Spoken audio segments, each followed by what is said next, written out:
Di sini saya akan menceritakan cerpen mengenai Hari Raya Idul Fitri yang berjudul Air yang Tertinggal.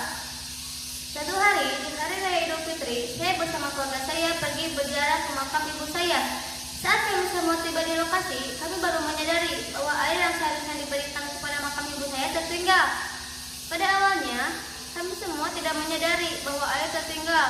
Namun, pada saat nenek bertanya, "Air mana, Rek?" Saya kebingungan, loh bukannya air sudah dibawa oleh bibi. Kami malah saling menyalahkan. Nenek melerai kami. Sudah bertengkarnya. Di sana ada yang menjual air, kita beli saja. Jangan bertengkar hanya karena masalah sepele, ucap nenek. Setelah itu, kami membeli air dan melanjutkan berdoa untuk almarhum ibu saya.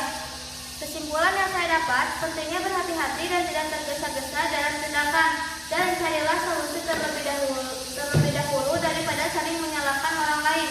Demikian cerpen dari saya, mohon maaf bila ada kesalahan. Wassalamualaikum warahmatullahi wabarakatuh.